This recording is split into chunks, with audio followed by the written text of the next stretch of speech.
goals was the key to being successful. But the more I think about it, the more I reflect on it, the more I realize that accepting responsibility for your life is the starting point of all great accomplishment. And it's been well said over and over again that it's not the government, and it's not our parents, and it's not your boss, and it's not your family or your bills. It's you. One of the things I found, and sometimes it's hard to get used to, is the fact that no one else can live your life for you. No one else can make decisions for you. And in the final analysis, no one else really cares. And without the acceptance of responsibility, nothing else is possible. Walking, talking, thinking, and acting like a fully responsible human being gives you a feeling of calmness, confidence, and self-control. Your income, your status, your security, your power will always tend to be equal to the responsibilities you take on.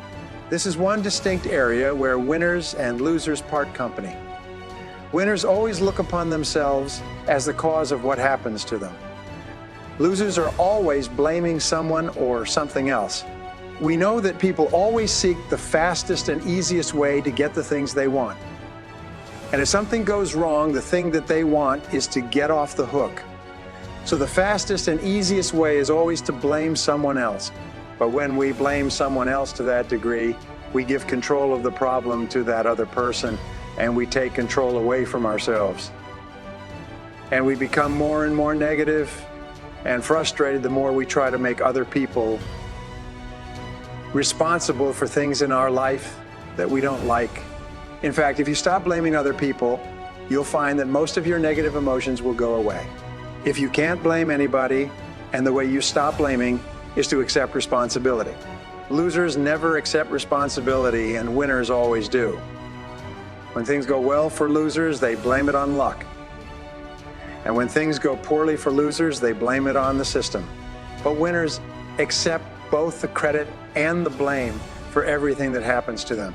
Fully responsible adults always look upon themselves as self-employed. They act as if they own the place.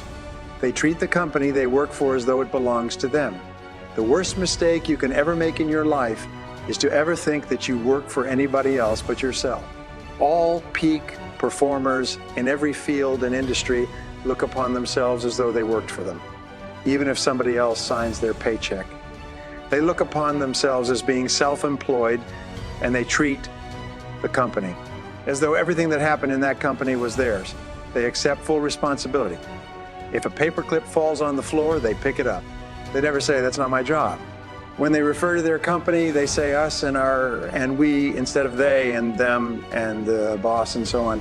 Wherever you see an employee who is not totally committed to the company and to their work, you see a problem and you see a person that you should never allocate more responsibility to. When we come out of school, we sometimes make the mistake of thinking that if we are to be educated further, it is up to our employer to do it. And this is one of the worst mistakes that you can make, because irrespective of whether or not your employer offers you training opportunities, you are 100% responsible for continuing to upgrade your skills. Now, here's another area of responsibility.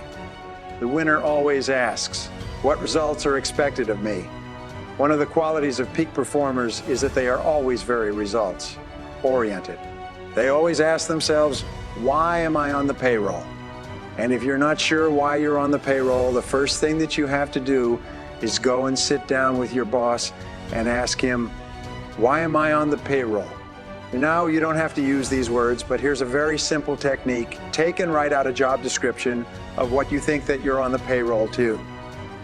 Write out a list of all the things that you're supposed to accomplish and give it to your boss. Have your boss organize that list in order of priority. Which is most important, which is second in importance, which is third in importance. And then always work on what is most important to your boss. Ask yourself, what can I and only I do that, if done well, will make a real difference to my company? If you own your own company, this question is even more important. But working for another company, this is the key to rapid advancement and promotion, and do what will make a difference. To accept responsibility for specific results, and always results that will make a difference, winners always focus on solutions. They ask, where do we go from here? What do we do from here? There's a big difference between winners and losers. Winners always look to the future, and losers always look to the past. Winners always look to what can be done, and losers always look at who's to blame. Losers focus on problems, winners focus on solutions. Winners always look to themselves when there is a problem. Losers always look to others. So if you want to achieve success within your work, always look to yourself whenever things don't go right. The rejection of responsibility leads to negative emotions. It leads to stress, it leads to denial and anger and frustration, and often psychosomatic illness. Them avoid dealing with some situation in their life. So what they do is they contract an illness which is consistent with the severity of the situation. For instance, if you're feeling a little bit tired and overworked, you can contract a cold or the flu. If you're feeling very, very harassed or frustrated in your life, you get something worse, right up to and including heart disease, strokes, and cancer. They found that many sick people, and especially very sick people, have a tendency to hold grudges for long periods of time, and that forgiving others is a vital part of getting over the illness. In my experience, if you cannot forgive offenses against you to that degree, you are held back from success, and the more grudges you have, the more bitter you are, the less forgiving you are, the more unhappy you will be all of your life. So make it a rule, as they say, never to let the sun go down your anger. Make it a rule to forgive everybody in your life who has ever done anything that has hurt you, and let it go past so that you can commit all of your energy to start accomplishing the things that you really want in life. Well, what have we learned with regard to responsibility? Number one is that the acceptance of responsibility for your life is the stepping stone to peak performance. And until you accept responsibility for your life, nothing happens. Number two is the more self-responsible you feel, the more control you have, and the better you like yourself, and the higher is your self-esteem. Number three, the expression of negative emotions caused by blaming others causes you to lose control and suffer diminished self-esteem. So catch yourself and stop yourself from blaming others by catching yourself and saying, I am responsible. I am responsible. I am responsible. Remember, the responsible person is solution-oriented, focused on the future rather than the past, and on what can be done versus who did what. All human beings make mistakes because we are anxious to get things and to do things the fastest and easiest way, because often we're ignorant. And we don't know everything we need to know because often we're ambitious. We're in a hurry because often we are vain and our egos get in the way. Because of these things, we make mistakes, and all human beings make mistakes. A person who cannot accept the fact that others make mistakes is not cut out for greatness, is not cut out for leadership. Number five, the acceptance of complete responsibility for your success is the starting point of all great achievement. With someone or down and say that if anything that is going to happen to you or for you in life is up to you, that you cannot wait or hope that other people will do things for you, that you must take complete charge. Now, you will find a very interesting thing. When you accept total responsibility for your life, other people will help you. And if you don't, nobody will help you. Even if they do, it won't do any good. So say to yourself, what is it that I want to accomplish? Where do I want to go? Where do I want to be? What do I want to have? And what do I have to do to get there? And then take full charge of the process. Number six, make a habit of forgiving others, never carrying grudges around. Keep your mind calm, positive, and focused on your goals. Your ability to eliminate the expression of negative emotions, to keep your mind positive by not becoming angry or frustrated, is a hallmark of the successful personality and the healthy personality. Your tendency to blame others, to hold grudges, not to forgive others, is something that can cause you to fail and to underachieve in life. Number seven, finally, ask yourself each day, what kind of a company would my company be if everybody in it was just like me? What kind of a company would my company be if everybody in it was just like me? This is the question of the truly responsible individual, and you will be amazed at how rapidly an attitude of responsibility can accelerate your career. If you walk, talk, and act like a responsible, self-assured individual, you will begin to feel calm, confident, and positive about yourself. If you will resist the expediency factor, the tendency to blame others when things go wrong, if you will discipline yourself to accept full responsibility for what happens in your life, It will raise your self-esteem and make you feel much better about yourself and everything that you're doing. By practicing the self-discipline necessary to refrain from blaming anyone for anything, you will develop courage, character, and self-esteem. If you do what successful people do, you will be successful too, and all successful men and women are self-responsible.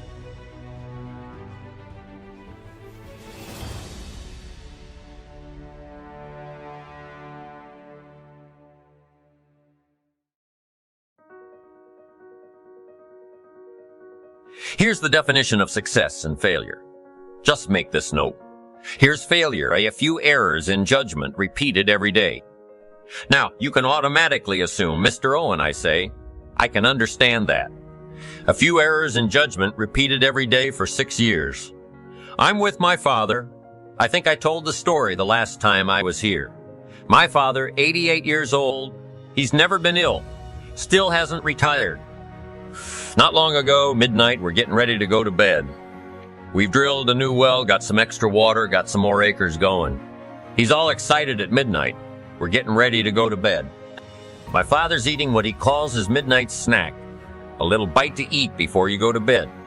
Don't have to go to bed hungry. And I'm watching him eat this midnight snack. Guess what he had? An apple, a few graham crackers, and a glass of grapefruit juice. I said to my father, so healthy. My mom taught us all those good health practices, taught me when I was growing up. Right? I'm an only child, I've never been ill. That's the big 5-0 some time ago. My 2 daughters, 32, 33, never been ill. My grandkids never been ill. I'm telling you, the legacy lingers on. As I watched my father have this midnight snack, suddenly it occurred to me, I know that's part of it. An apple a day. That's gotten to Dallas-Fort Worth, right? An apple a day keeps the doctor away. Good question for this intelligent audience. What if that's true? You say, oh, well, Mr. Owen, if that's true, that would be easy to do. Then what's the problem? It's easy not to do. It's easy not to adopt it as your own personal philosophy. Or the guy next door says a Hershey bar a day. Say, oh no, you've been watching too much television. It is not Hershey bar. You've got to be smarter in philosophy than to fall for the Hershey bar a day when it's an apple a day. You've got to be smarter than that. And if you make that kind of an error in judgment every day for 6 years, I'm telling you, it'll accumulate into disaster. Sometimes in the first year you say, well, you know, I'm so healthy now. What difference is it going to make? You've got to be smarter than that. Just because disaster doesn't fall on us at the end of the first day doesn't mean disaster isn't coming. You've got to be so smart that you look down the road and say, will the errors in my present judgment or philosophy, what's that going to cost me in 1 year, 6 years, 1 month, 6 months? I'm telling you, the money cost and the health cost and the success cost is too gigantic. If you look down the road a little ways and say, are there errors in my current judgment? Like an apple versus a Hershey bar? Is that just a good illustration of some of the rest of my errors in judgment? If it is, that's where I found myself at age 25. I started working when I was 19. I met my teacher who helped turn my life around when I was 25. That's 6 years. At the end of the first 6 years of my economic life, I've got pennies in my pocket. I've got nothing in the bank. The creditors are calling saying, hey, you told us the check was in the mail. I'm embarrassed. I'm behind on my promises. I live in America. I'm a 25-year-old American male. I've got a nice family, every reason to do well, and I messed up. Now what's messed up? I used to think it was the community that was messed up, and the country was messed up, and the government was messed up. If those Democrats ever get in the White House, that'll really mess things up. If the Republicans stay in power, that'll really mess things up. The economy was messed up.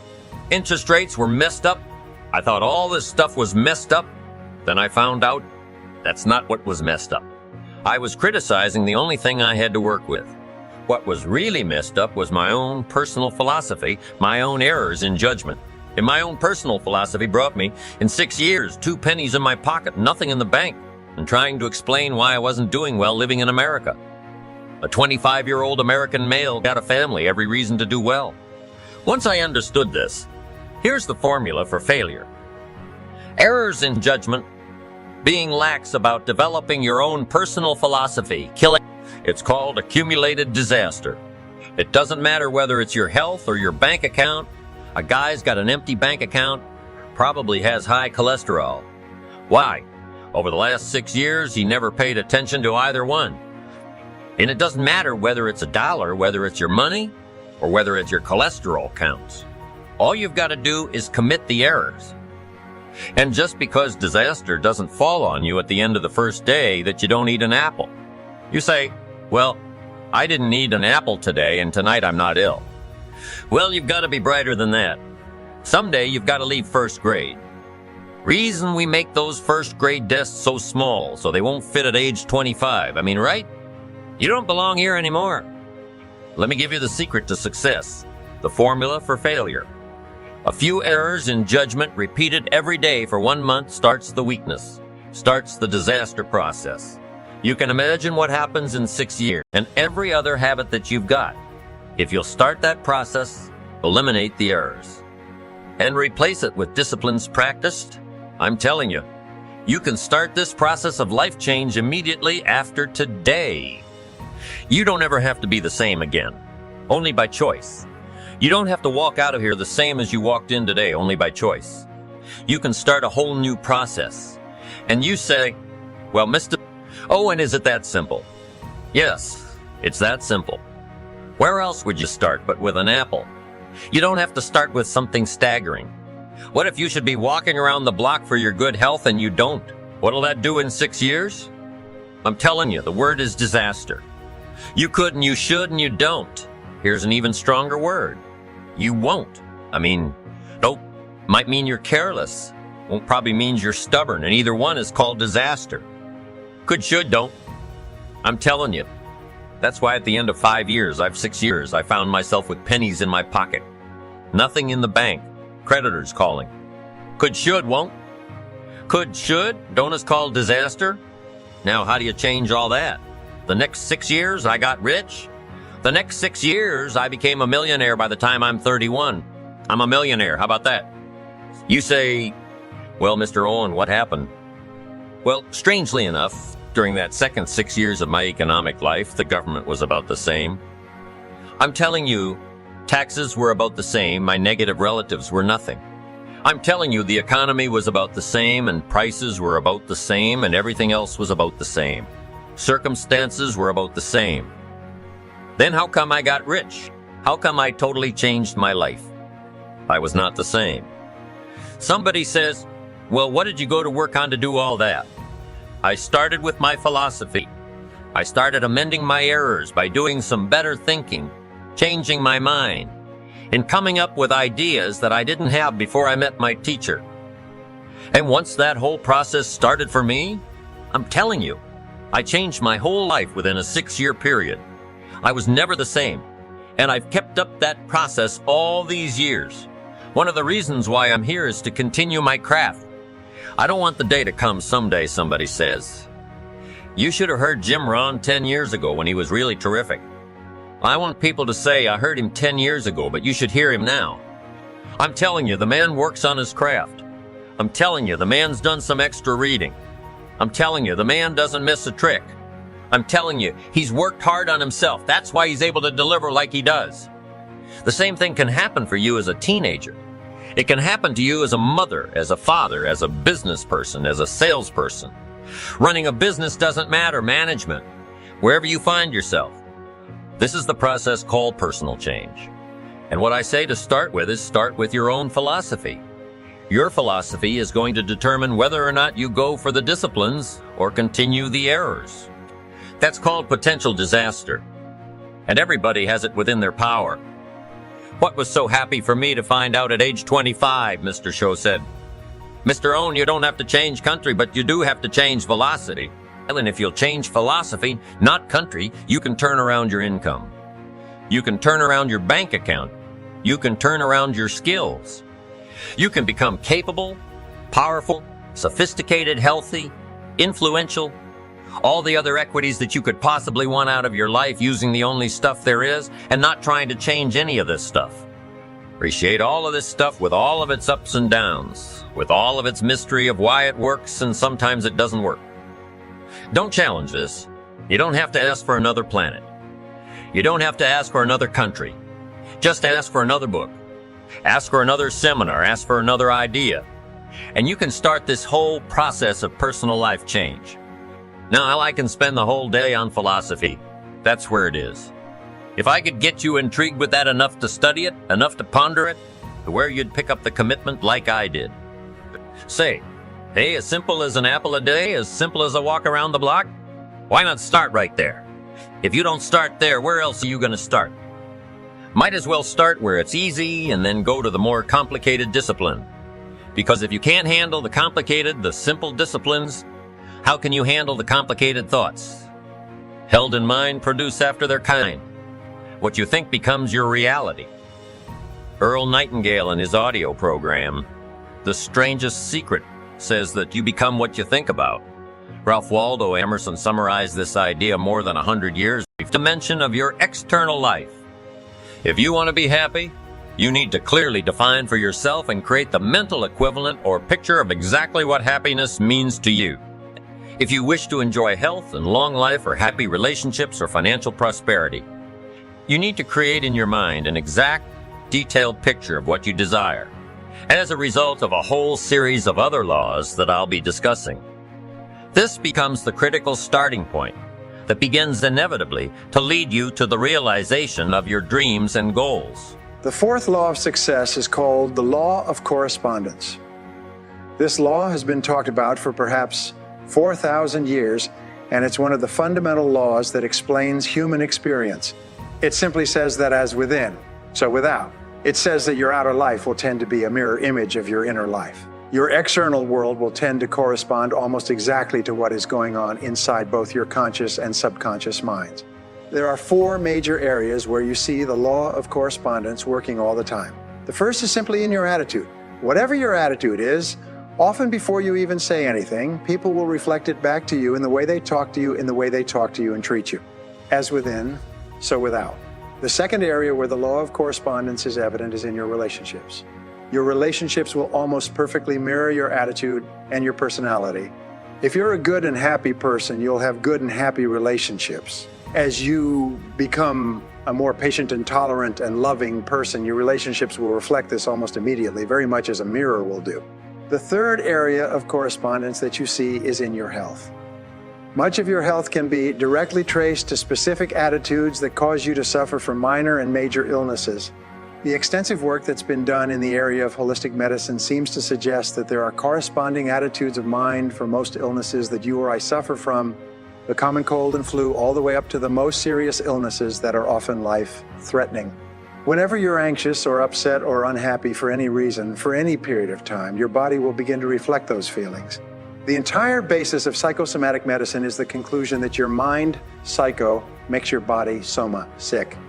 What your mind harbors, your body eventually expresses. The fourth application of the law of correspondence is that your external world of material accomplishment will exactly correspond to your internal world of preparation. The more knowledge and skill you gain that helps you to be more effective in your work, the more you will be paid. You can't hope to acquire or achieve anything more on the outside until you've acquired it or achieved it on the inside. The law of correspondence reigns supreme. The fifth law of success is the law of belief, which says that whatever you believe with emotion becomes your reality. You always have a tendency to act in a manner consistent with your innermost beliefs and convictions. Your beliefs, in fact, act like a filter or a screen that edits out incoming information and only allows into your conscious awareness the things that you've already decided are true about yourself and the world. William James of Harvard said, "Belief creates the actual fact." In the Bible, it says, "Whatever a man thinketh in his heart, so is he." For example, if you absolutely believe that you are meant to be a great success in life and that no matter what happens, nothing can stop you from achieving the greatness that is yours, you'll act in a manner consistent with that belief, and you'll eventually make it come true. If you doubt your ability to be successful for any reason, this negative belief will be demonstrated in your tendency to hold yourself back. The most important part of the law of belief is the necessity for you to question your own self-limiting beliefs. These are the beliefs that act like the brakes on your potential. These are the nagging doubts and fears that people have about themselves and their abilities that cause them to sell themselves short. When you have self-limiting beliefs, you have a tendency to settle for far less than you may be capable of.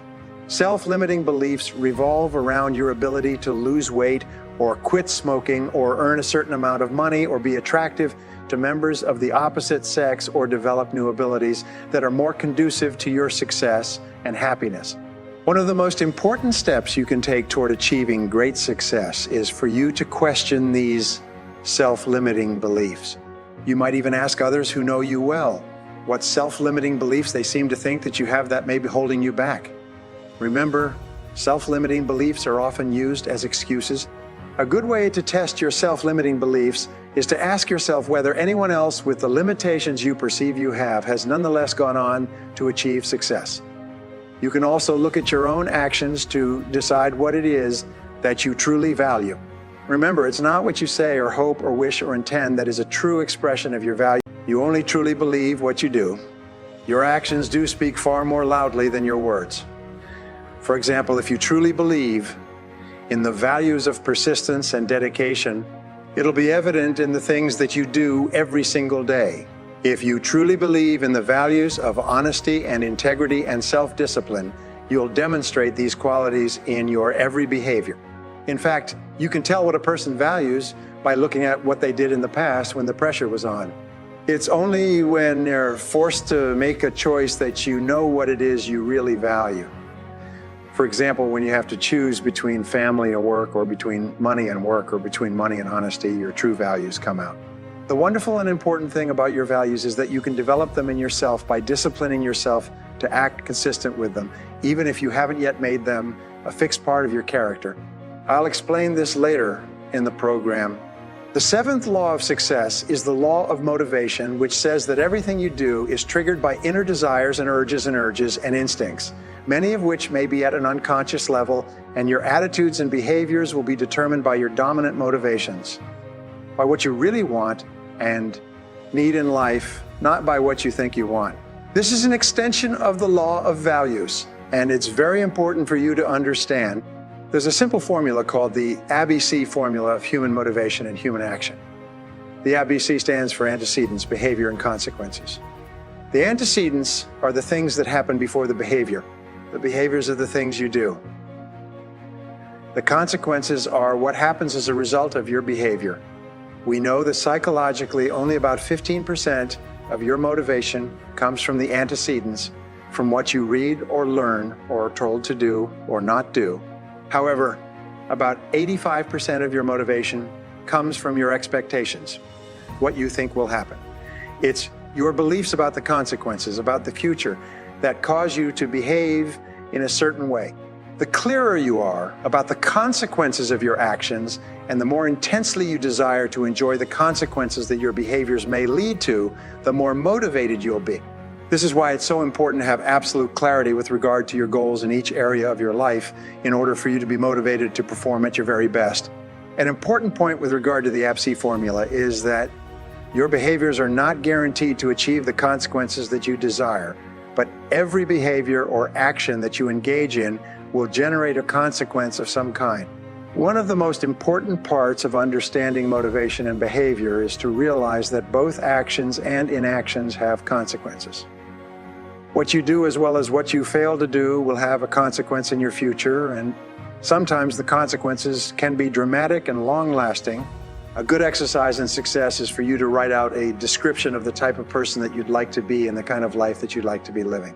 The most powerful faculty that you'd like to be living, the most powerful faculty that you have is your ability to think, your ability to understand.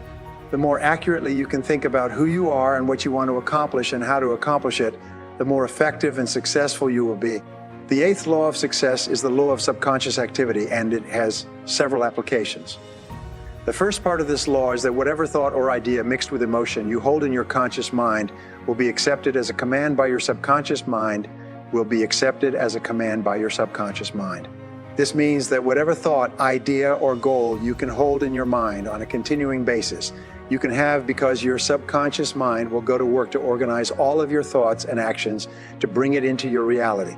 If you desire to earn or attain a certain amount of money and you think about it continually day and night, and you use every means possible to drive this desire or hope deep into your subconscious mind will begin committing more and more of its reserve capacity toward bringing that goal or desire into your life. The second part of the law of subconscious activity is that your subconscious mind, once you give it the proper commands, will trigger your reticular cortex and its function.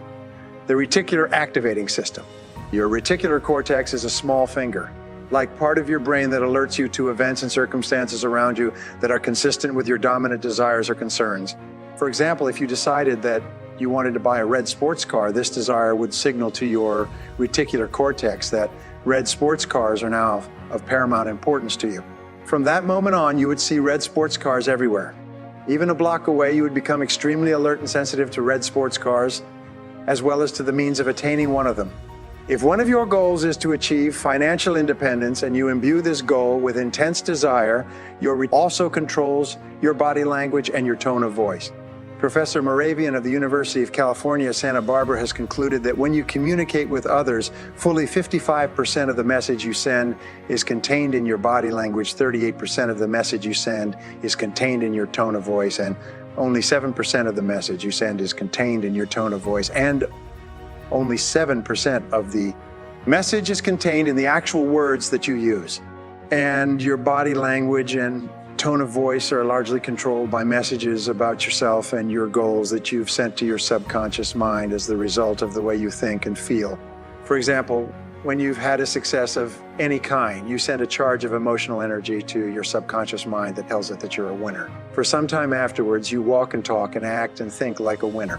Your step will be brisker, your voice will be stronger, your eyes will be more focused, and your body language will signify this belief about yourself. Your subconscious mind will accept your predominant emotional thoughts and organize your entire body, voice, and tone to fit a pattern consistent with it. The ninth law of success is the law of expectations. It's often called the law of the self-fulfilling prophecy. It's one of the most powerful of all laws because of its simplicity and its predictability. This law simply says that whatever you expect with confidence will have a tendency to materialize in your life. You get not what you want, but what you expect with the greatest intensity. For this reason, an attitude of positive self-expectancy seems to go hand in hand with great success in every area of your life. The wonderful thing about the law of expectations is that you have the power to manufacture your own expectations. You can decide to expect only good things to happen to you. You can walk and talk and act as though you believe the entire world was conspiring to help you achieve your goals. You can become what W. Clement Stone is often referred to as an inverse paranoid. You can become convinced that the entire world is conspiring to do you good. The way that you apply the law of expectations is by constantly looking for the good in every person and every situation. When you have a temporary setback, you can look into the setback for the valuable lesson that it might contain. Instead of becoming upset, you can say to yourself something like, I believe in the perfect outcome of every situation in my life. This kind of affirmation you do with a more positive and open and optimistic attitude. The most powerful of all expectations are the expectations you have of yourself. You should approach everything you do with an attitude of calm, confident self-expectancy. You should expect to be successful more times than you're unsuccessful. Expect to win more times than you lose, and expect to eventually achieve your goals if you carry on long enough. The 10th law of success, which applies to many other areas of life, is called the law of concentration. It says that whatever you concentrate on and think about repeatedly with emotion tends to become more and more a part of your inner and outer life. Some of the most important work in psychology shows that if you dwell upon qualities that you wish to develop, like courage and sincerity and persistence, you tend to actually build those qualities brick by brick into your character and personality. The law of concentration goes hand in hand with the law of subconscious activity, and it largely explains the person that you are today. Whatever you've concentrated on in the past and are concentrating on in the present is having a major impact on your conduct and behavior. What you concentrate on largely determines the quality and quantity of the results that you get and the success that you enjoy. The 11th law of success is the law of habit. It says that virtually everything that you do is automatic and unthinking. You are largely a creature of habit. It says that from the time you get up in the morning to the time you go to bed at night, you have a tendency to follow the path of least resistance and to do the things that you've become accustomed to doing in the past. You eat the same foods for breakfast, you brush your teeth with the same toothpaste, you take the same route to work, you greet people with the same words, you go to lunch at the same time, you work in the same way. Now, there's nothing wrong with establishing habits that enable you to simplify your life. In fact, your life becomes successful to the degree to which many of the things you once needed to concentrate on, such as driving your car, have become automatic and unthinking. When you make certain things habitual, so they no longer require thought, your mind then becomes free to concentrate on other things that can be more helpful to you in achieving the things that you really want. There are several parts of the law of habit, and the first of these is that good habits are hard to form, but easy to live with. The second part is that bad habits are easy to form, but hard to live with. It's one of the hardest of all things to change. Our bad habits probably leading you to failure. The way that you overcome bad habits is simply to override them by the development of new, more positive habits. For example, if you have a golf swing that's causing your ball to go into the rough, you can override that habitual swing by taking lessons and learning how to hit the ball differently. If you have a habit of getting up later than you should, you can override that habit by repeatedly getting up earlier until that new behavior becomes the habit that dominates your thinking and your actions. It's by practicing the law of concentration in conjunction with the law of habit and thinking continually about how you would be with a new habit or behavior. You drive this message into your subconscious mind, and you eventually begin to behave in a manner consistent with the new habits you wish to form. This brings us to the 12th law, one of the most important of all the laws of success, and that is the law of attraction. The law of attraction says that you are a living magnet and that you inevitably attract into your life the people, events, and circumstances that harmonize with your dominant thoughts. This is why we say that whatever you can hold in your mind on a continuing basis, you can have. It's whatever thought you hold clearly and mix with emotion. Begin setting up a force field of mental energy that begins drawing towards you the things that you need to achieve that goal. This law of attraction has been written about for hundreds, if not thousands of years. It's contained in the old folk sayings like attracts like, or like begets like, or you've perhaps heard birds of a feather flock together. My friend Mark Victor Hansen says that whatever you want wants you. These are all ways of saying that your mind is extremely powerful and that whatever you think, emotionalized, becomes a form of energy like a magnet that's attracting the events and circumstances you experience into your life. In music, the law of attraction is often referred to as the law of sympathetic resonance. It explains, for example, that if you have two pianos in a large room and you hit the key of C on one of the pianos and then walk across the room to the other piano, the C note or string on the second piano will be vibrating in perfect harmony or resonance with the SECS string on the first piano. One of the most common examples of this law is when you enter a room full of people and you almost invariably have a sympathetic resonance or attraction with someone else in the room. You'll have a tendency to gravitate toward a person with whom you are comfortable and compatible, and that person will have a tendency to gravitate towards you. It's very often two single people at a social gathering will have a level of sympathetic resonance that draws them toward each other and into conversation. It's by the same token, when you have a very clear goal or idea, you will tend to attract people to you and be attracted to people who have ideas and information and resources that can help you to realize that goal. Another illustration of the law of attraction is its opposite, which is the law of repulsion.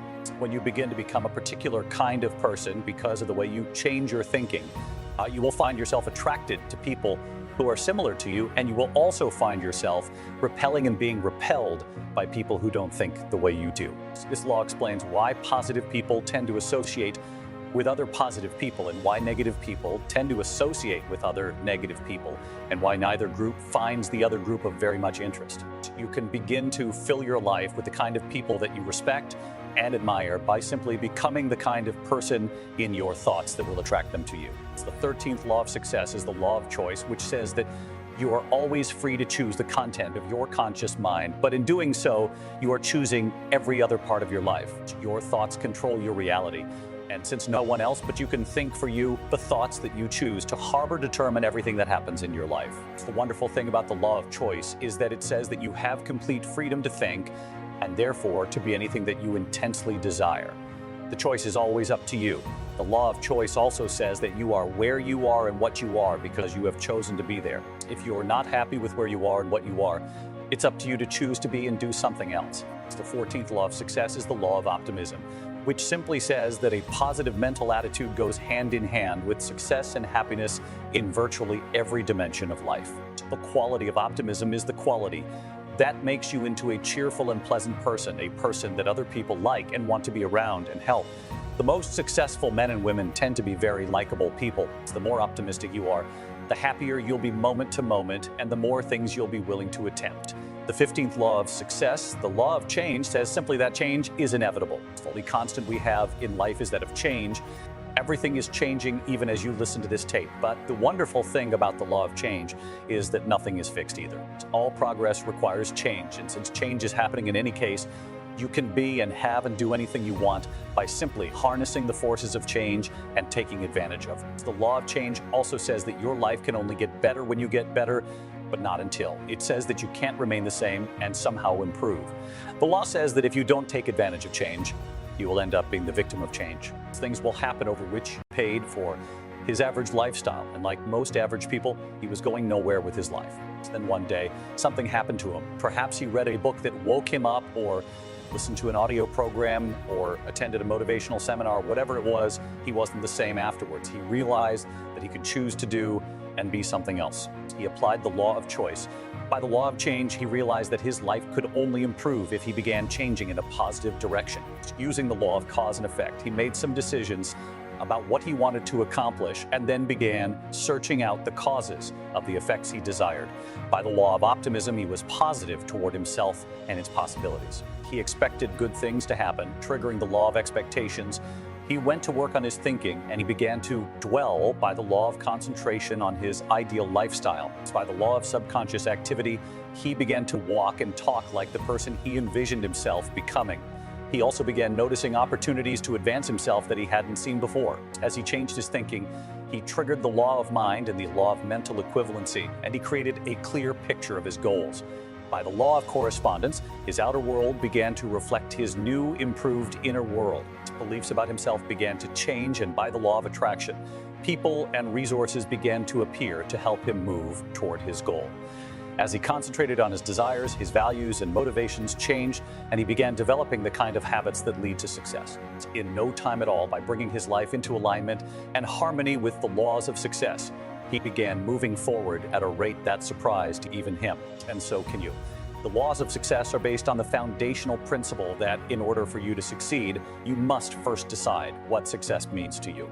You can then begin to apply these laws to your definition of success to bring it more rapidly into your reality. Get off of Instagram and Snap and get off all these blogs. Get into something that can really move your life forward. Getting successful is not a magic trick. The difference between successful people and non-successful people is here. If you want to be successful, you have to change this. This has to change. It's not what makes it hard. It's your lack of belief that it can happen for you. So if you're at a place in your life and you aren't happy with it, you have to change some things. You have to make a conscious, interesting decision that you're going to change, and it's not dependent on anybody else. You get to decide if you're going to be rich, poor, mediocre, plentiful, happy, sad. It's really not important what the majority of people that are blogging are saying. As a matter of fact, bloggers are not relevant people. So when you spend so much time in the blog world, the Instagram world, the chat world, all of this, you're wasting valuable time. I was young and I had what you have, and you're the brightest group of young people that have come along in a long time.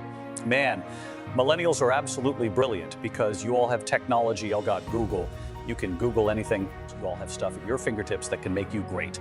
But if you could combine your technology with your parents' and your grandparents' work ethic, you could be rich. You could be rich, man, but you cannot erase the work ethic part. I hate it when I see young people wasting their time, wasting all this technology, just sitting around in this world that's been created for you, that everything is instant. You've got to understand that's success. You can't Google success. You can't Google it, man. I've seen stuff hopefully you'll never see, and I've seen some things I hope one day you do see, but go Google exposure. It ain't gonna take you nowhere. I have a life of convenience now, but In order to get the life of convenience, you've got to have a very uncomfortable life. Stop trying to do everything the short way. Stop trying to figure out the easy way, because it ain't gonna happen. You gotta get messed up sometimes. You gotta get dirty. You gotta get your feelings hurt. You gotta get disappointed. You gotta get told no. But at least then, when I see somebody trying and I tell them no, I try to at least give them something else. Once you get this, y'all, you can change everything. Negativity, you can protect yourself from negativity, and that's what stops most people. For all seen, it's a real simple exercise to do. I do it every morning before I walk out the door, so I walk out as a positive. I get tired sometimes because I get mentally drained from my job at times, but to coach your mind from negativity, the way you can put a coating around your mind is with one simple: gratitude. Gratitude erases negativity. If you wake up in the morning and start having negative thoughts, I'm tripping, I just don't feel myself. Every time you feel in the middle of the day, if you feel yourself doing that, stop. Just stop for a second and start going over in your mind everything you have to be grateful for, everything you already have. You can walk, that's a blessing. You woke up, that's another blessing. The fact that you can see, think, reason, that's another blessing. So you can go somewhere and get yourself something to eat, that's another blessing. The ability to dream is a blessing. Start coating your mind with gratitude. It can change everything for you.